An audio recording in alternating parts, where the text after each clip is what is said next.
Hello, my friends. What an amazing treat we had last week, worshiping and learning together through this process of streaming. It was truly a treat. This will be how we will be attending church for the next several weeks. Be sure to have your communion elements available, and when the communion slide shows, that's when you know you'll need to get those. If you need a little extra prayer in your life, and during this time, who doesn't? If you would like to pray for our church and our community and our nation, then please join us on Sunday mornings at 9 o'clock. If you would like to join us for this Zoom meeting, please contact either myself or Teresa Edgington, and we'll get the Zoom link out to you, and you will be able to join us on Sunday mornings. Here are a few announcements for our week. It's a kind of a good news, bad news kind of week, or as Wendy, our office manager, would say, a sunshine and showers kind of announcements. First, the showers. All of our camps for our youth and our children have been canceled. This does not come as a great surprise, but it's a disappointment nevertheless. And now for the sunshine. Our solar panels are finally in. They completed the work this last week and converted our electricity into solar power. I'm sure there's going to be a few kinks to work out in the coming weeks, but for the most part, the work is done. And now let's turn our hearts to worship.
Eres incomparable, tu amor y gracia reinarán, todos se postrarán.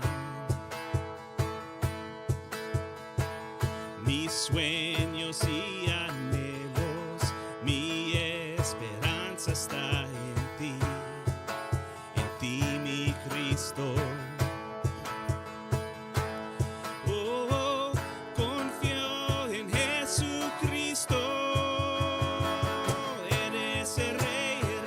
Siempre, Dios poderoso, te exaltamos. Eres el Rey por siempre Dios, tú eres vencedor. Eres el Rey por siempre, Dios poderoso, te exaltamos. Eres el Rey por siempre Dios, tú eres vencedor.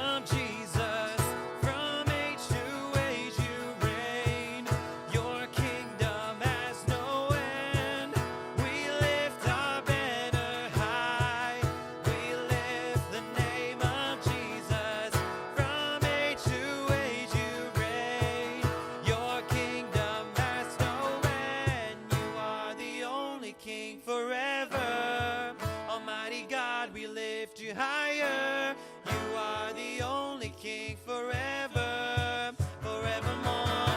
You are victorious, you are the only King forever. Almighty God, we lift you higher. You are the only King forever, forevermore. You are victorious.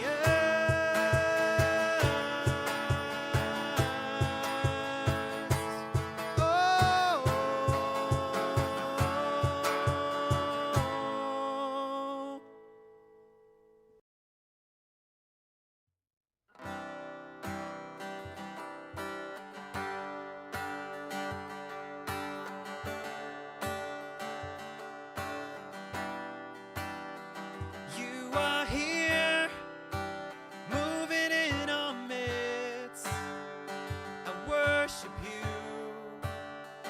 I worship you. You are here, working in this place. I worship you. I worship you. You are here, moving in our midst. I worship you. Lord, I worship you. You are here, working in this place. I worship you. I worship you. You are waymaker, miracle worker, promise keeper, light in the darkness. My God, that is who you are. You are waymaker, miracle worker, promise keeper, light in the darkness. My God, that is who you are. Aquí estás, tocando mi corazón. Te adoraré, te adoraré. Aquí estás, tocando mi corazón. Te adoraré, te adoraré. Milagroso, abres camino, cumples promesas, luz en tinieblas. Mi Dios, así eres tú. Milagroso, abres camino, cumples promesas, luz en tinieblas. Mi Dios, así eres tú. Así eres tú. Así eres tú. Así eres tú. Así eres tú. Aunque no pueda ver, está asombrando. Aunque no pueda ver, está asombrando. Siempre estás asombrando. Siempre estás asombrando. Aunque no pueda ver, está asombrando. Aunque no pueda ver, está asombrando. Siempre estás asombrando. Siempre estás asombrando. Even when I don't see it, you're working. Even when I don't feel it, you're working. You never stop working. You never stop working. Even when I don't see it, you're working. Even when I don't feel it, you're working. You never stop working. You never stop working. Waymaker, miracle worker, promise keeper, light in the darkness. My God, that is who you are. You are waymaker, miracle worker, promise keeper, light in the darkness. My God, that is who you are. You are waymaker, miracle worker, promise keeper, light in the darkness. My God, that is who you are. You are waymaker, miracle worker, promise keeper, light in the darkness. My God, that is who you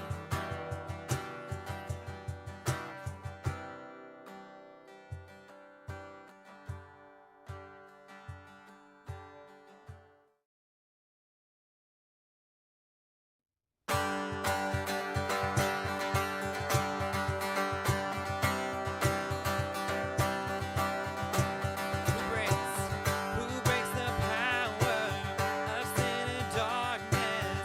Whose love is mighty and so much stronger? The King of glory, the King above all kings.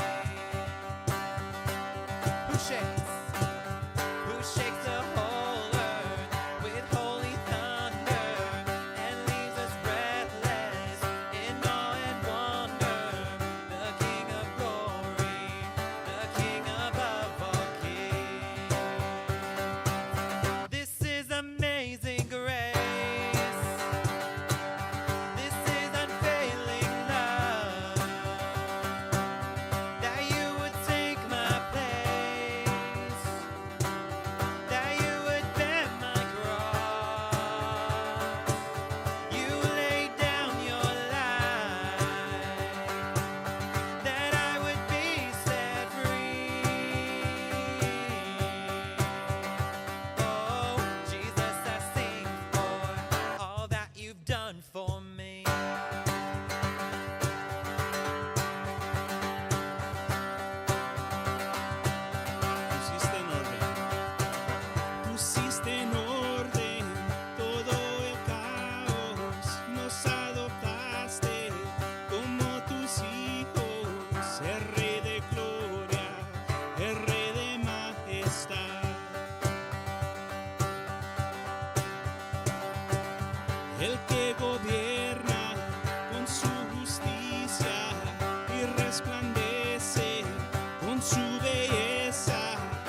es el Cordero de Dios, digno es el Rey que la muerte venció, digno es el Cordero de Dios, digno es el Rey que la muerte venció. Worthy, worthy is the Lamb who was slain. Worthy is the King who conquered the grave. Worthy is the Lamb who was slain. Worthy, worthy, worthy. Oh, this is amazing grace. This is unfailing love. That you would take my place. That you would bear my cross. You laid down your life. That I would be set free. Oh, Jesus, I sing for all that you've done for me.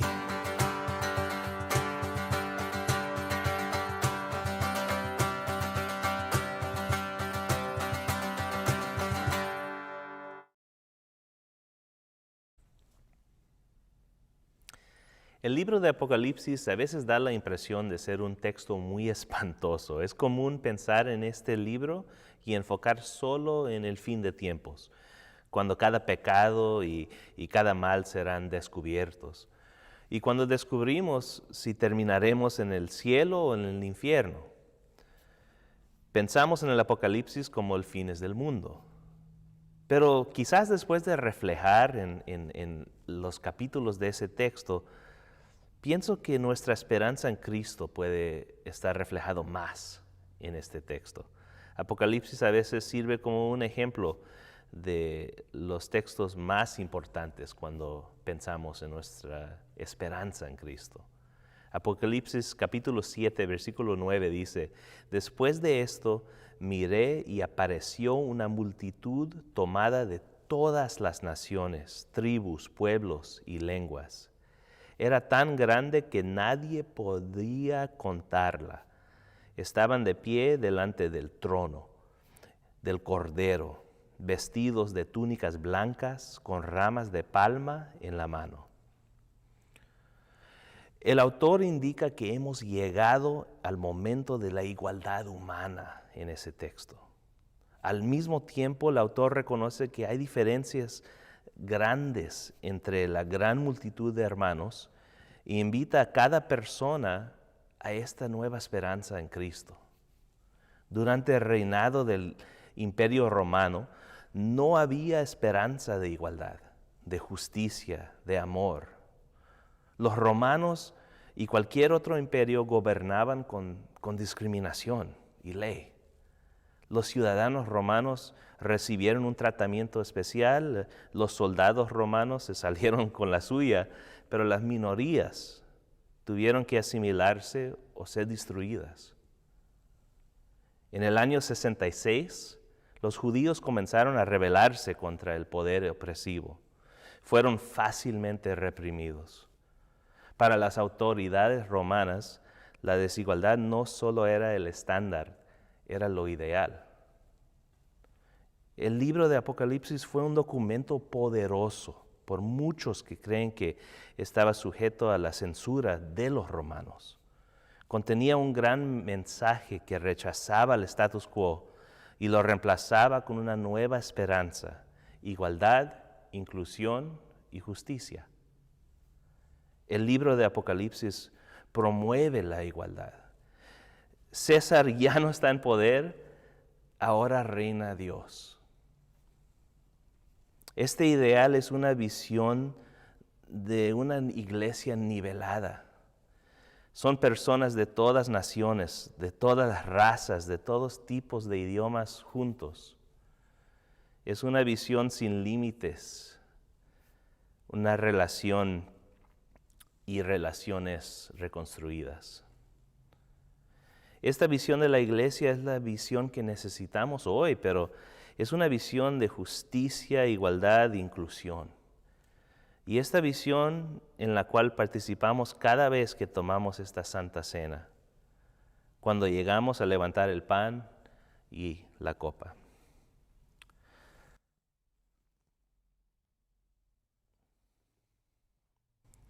Ahora, comamos el pan en la memoria de Jesús. Fue su cuerpo quebrada por nosotros. Tomemos juntos.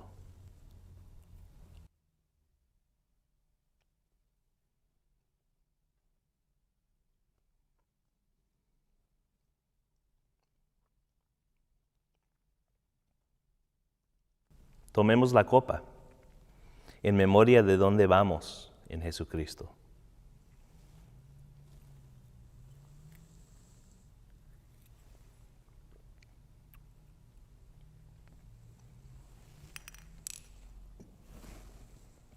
Oremos juntos. Padre Santo, te damos gracias por estar con nosotros este día en nuestras casas. También te damos gracias por cómo tú y tu sacrificio representa una igualdad donde todos juntos nos reunimos. Nos reunimos en honor a ti y también nos reunimos a celebrarte a ti. Gracias por este tiempo que nos das para reunirnos cada semana y aun que estemos reuniéndonos virtualmente, sabemos que estás junto a nosotros por cada paso. Gracias por su sacrificio y todo en tu nombre. Amén.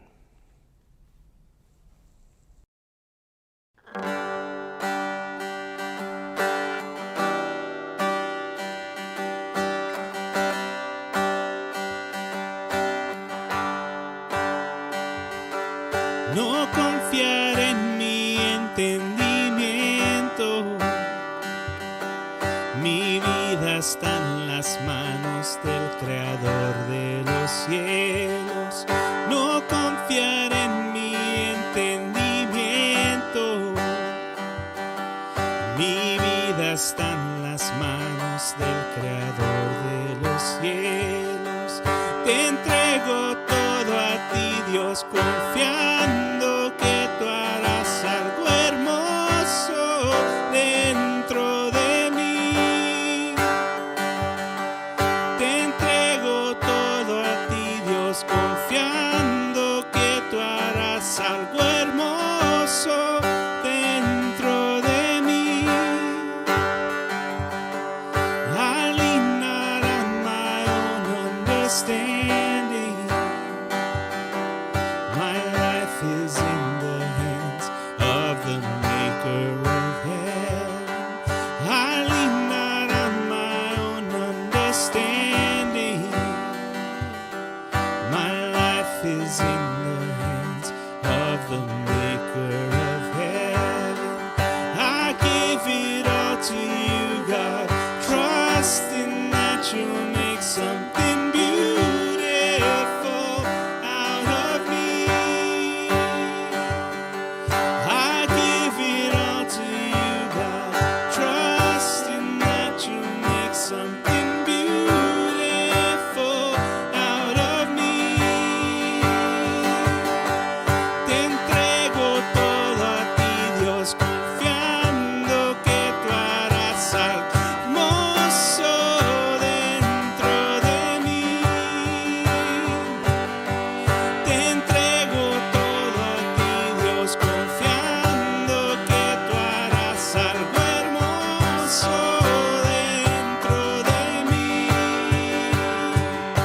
Subiré al monte y alzaré mis manos. Subiré al monte y alzaré mis manos. Subiré al monte y alzaré mis manos. Subiré al monte y alzaré mis manos. I will climb this mountain with my hands wide open. I will climb this mountain with my hands wide open. I will climb this mountain with my hands wide open. I will climb this mountain with my hands wide open. And I give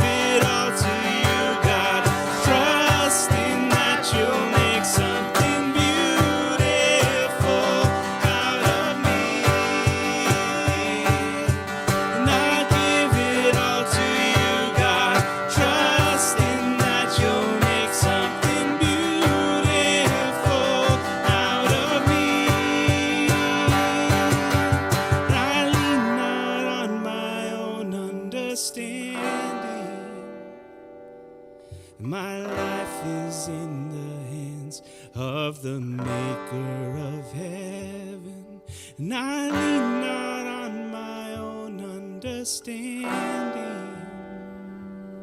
And my life is in the hands of the maker of heaven.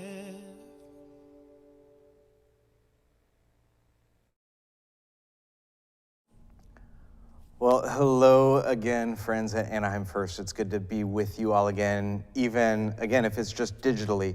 And I want to start a new series of teachings today with you that we're calling Life Without Lack.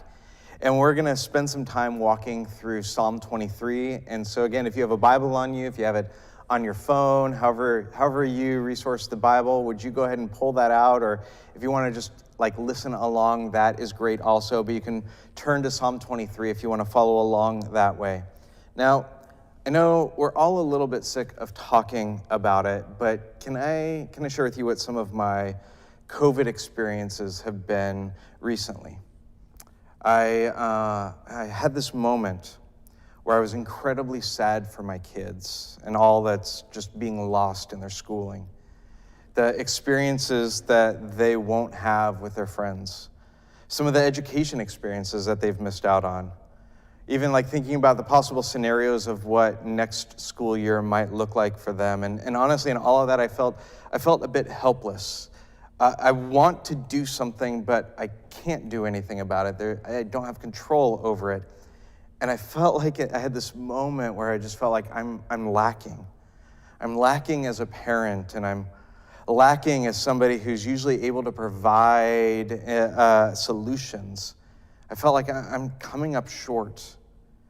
Maybe for you, there have been some places and times where you felt like you're coming up short on what you think you can do, and so you have this keen sense of lack in that area. And then I have this guilt. I have this guilt because at the beginning of all this, I was gung-ho, maybe so many of you were. I was I'm gonna learn some new hobbies, and I'm gonna have time to complete projects that I've started, and that was going good. It was going good for a week or two, and then the quarantine fatigue just kind of hit. Have you hit that yet? And I haven't done most of what I said I was going to do. And I have this guilt that's just kind of sitting back there over what I thought I was supposed to do, what I thought I was supposed to accomplish during this time. And I feel like I'm lacking in accomplishing that. I'm lacking on following through. Sometimes what I've become incredibly aware of is what's tangibly lacking. Maybe you've had these times too, where it's not just a sort of existential question about sort of what's lacking inside of you, but it's actually tangible, it's real, it's your bank account, it's the plans that you had for income, and we can look at those bank statements, we can look at what's happened with our jobs, and we can feel like we're lacking. I felt all those things, I felt all those things this week, and so I'm regularly, and even sometimes it's overt, but a lot of times it's very subtle, I'm being reminded of all the ways I'm lacking. And all the time, we all have these voices, and they're voices that are coming from outside of us, and sometimes it's our own voice inside of us as well that's reminding us of our lack and all the ways that we are lacking. And the 23rd Psalm actually speaks to all of that. We're going to spend these next several weeks walking through it because what the Psalm 23 does is it invites us into a way of understanding and relating to God in a way that helps us to be more settled, in a way that helps us to be more present, in a way that helps us actually to be more whole. It helps us to look at what does it look like to live a life without lack. And I've taken that title, that phrase, from first of all, from that first line in the Psalm, which we'll look at in just a second, but also, secondly, from somebody who's been incredibly influential for me, a scholar named Dallas Willard, and he was a theologian, he wrote on spiritual formation, and he was a philosopher. He taught at USC and passed away a few years ago, but he had a series of lectures on Psalm 23 that some of this has been sort of inspired by. But the opening line of the Psalm, the first line of the Psalm is this: "The Lord is my shepherd, I lack nothing." Now, this isn't just a prayer of comfort, Psalm 23, that we just read at funerals. And it has words of comfort in it, and it's helpful for those of us that are in those situations where we need comfort, but it's more than that. It's at least that, but it's more than that. It's bigger than that.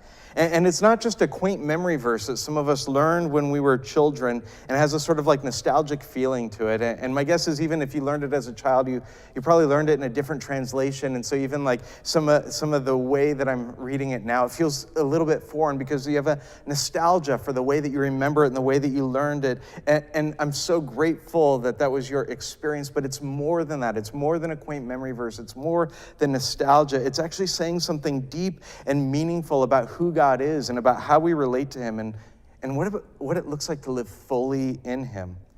And so we're going to spend these weeks walking through the lines of this prayer, this poem, this psalm. And what I want to do today to sort of set it up is to simply pay attention to that first line of the psalm, Psalm 23:1. The Lord is my shepherd, I lack nothing. Now, when the psalm is being written, the psalmist David, he's presenting this picture of God and what it means to live in him that's in contrast to the way that many people during his day and his time lived their lives, which is actually in contrast to the way that many of us live our lives today. He's actually challenging some of the fundamental, grassroots, bottom-level, bedrock ways that we view the world. Because for many of us, the way that we view the world, the way that we've been trained to view the world is through a lens of lack. A lens of lack says, well, I've got limited resources. I only have so much. And whatever it is that I have, both tangible and intangible things. I only have so much time. I only have so much money. I only have so much energy. I only have so much power. These things that give us identity, the things that make us feel value, the things that give us worth, the things that help us to feel secure. I only have so much of that, and those things are going to run out. And when I give those out, I have less of it. And so when I give out some of my time, I have less time. And when I give out my resources, I have less resources. And when I give away some of my power, I have less power. And when I give away some energy, I have less energy. And there's only so much, and I have to manage the little bit that I have. And this way of viewing the world, this is actually what the Old Testament scholar Walter Brueggemann, he said that one of the major narratives running throughout the Bible is this conflict of two different worldviews. There's these two different lenses, two different ways that people view the world at a fundamental level, and they're at conflict with one another. And so there's this one that's a story or a narrative of abundance, the view of the world where there is plenty. It's a life without lack. And there's plenty. It's a life without lack, not because we will it into being or have positive thoughts, but because there's this God who is a God of abundance, who provides not only enough, but he provides more than enough. And he's able to give in abundance. And so he lives, he operates, he moves, his being is without lack. And then there's this other story, Brueggemann says. It's the story of scarcity. I mean, what we could call the lens of lack. It's when what's in front of me, when what I can see, that's all that there is. When what I have, that's all that there is. And when it runs out, it's out. It's all there is. And he says that what you find throughout the scriptures is this tension between recognizing that God is a God of abundance and living in that story of abundance, and then the culture telling the story of scarcity, or the culture living out the lens of lack. And people end up buying into that story. They buy into the story of scarcity because that's what they're enculturated in. That's the water that they're swimming in. And constantly the God of abundance is trying to reframe them, trying to get them to see things differently, trying to get them to move out of this lens of scarcity and lack. For instance, towards the beginning of the scriptures, there's a story in Genesis 12. It's the initial calling that God gives Abram, whose name would be changed to Abraham, and he would be the father of the Jewish people. And this initial calling that he receives in Genesis 12 is a calling of abundance. God says to Abram, I will bless you, and all peoples on earth will be blessed by you. In other words, you can give to others, and you can care for others, and you can serve others, and you can want what's best for others. And the reason that you can do that is because you won't run out, because as you're blessing others, he's saying, I'm blessing you. As you are giving out, I'm putting in. And to be able to grasp that at its essence is to live in the story of abundance. It's to recognize this God doesn't run out. This God who creates and this God who calls, he has plenty. And so as I bless, he blesses. And he doesn't run out. And so I won't run out because he doesn't run out and he's not stingy. The problem is that the rest of culture doesn't live in that story. Instead, they're living in the story of scarcity, the story of limited resources. For instance, when the Israelites are slaves in Egypt, Moses goes to Pharaoh and he asks for the Israelites to be given some time off. It's like, can we not work all of the time? What if we're not always just producing? What if we're not always just doing? What if we can have some space to be human beings and not human doings? But Pharaoh says no, because he's concerned. He's concerned about what's going to happen if they stop production on the bricks. He's concerned that his labor might not come back. He's concerned they won't produce enough. And so all he can see is what's right in front of him and what he might lose. And there's no other way for him to provide for what he needs. And so he holds on to what he has tightly because all he can see is his limited resources. And then when the Israelites finally do leave Egypt, when they're freed from Egypt and freed from slavery, they have been so affected by this story of scarcity. It's been so ingrained in them. It's been so just enculturated in them. They're just used to it, and they live in it, and they grow up in it. That's the only story they know how to live in. And so when they get out in the desert and there's no food, what do? They say, we have to go back to Egypt because at least there was food there. But this God, remember, is a God of abundance. He is without lack, and so he provides for them. He provides for them something that you'll remember. It's called manna. And what he tells them is this. He says, I will give you enough manna for the day. But don't collect more than what you need because the next day I'm going to give you more, and I'm going to give you enough for that day. You're going to have what you need every day. It's this way of him essentially saying, remember, I'm the God of abundance. I'm the God who overflows. I'm the God who always has enough. And so I'm going to give you enough for each day because what I want you to do, Israel, is I want you to be retrained in the way that you view the world. And so I want you to trust me for today, that I'm going to give you enough today so that you can wake up tomorrow and trust me for that day, that I will give you enough there. I want you to trust that I will always provide for you and that I have more than enough. There will always be more. But when the manna shows up, when the food's there, you remember what the Israelites do. Many of them take more than what they need for the day. Because when we live with the lens of limited resources, when that's a story that we have lived in and been enculturated in, and we need to make sure that we're taken care of. I have to make sure that I have more than enough. I can't actually trust God to keep providing. I have to make sure that I take care of myself. I'm responsible to make sure that I am taken care of. And the only way that they knew to live was through that lens of scarcity that says, this that's here, this that I see, this that's right in front of me, this that I can grab onto right now and hold onto, this is all that there is. What would happen the next day, though, for the people who had gathered more than what they needed? They collected it and they stored it, but it rotted as God provided new manna because he's trying to retrain them. He's trying to retrain them to say, don't take more than what you need. You live in a different story. He's trying to help them move from living in a story that says your resources, whatever they are limited, to being able to live in a story of abundance where you trust in the care of this God who is this provider, who has more than enough. And we could look at instance after instance, story after story through the Old and New Testament where these two radically different ways of viewing the world come into collision with one another, and where God is like retraining people and saying, like, which story are you going to live in? And these two things that are in tension with one another, what they are doing is they're asking us, what do we think God is actually like? What do we believe he's actually capable of doing? This clash between these two radically different ways of viewing the world. And this collision, it's actually undergirding this psalm. That's why you find language in this psalm that mirrors the same sort of language of abundance, where it opens up saying, the Lord is my shepherd, I lack nothing. But then skip down just a few verses later to verse 5. You prepare a table before me in the presence of my enemies. You anoint my head with oil, my cup overflows. It's language of abundance.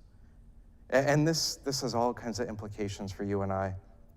Like, can you imagine what it does to your mind and even to your soul when you live in this way?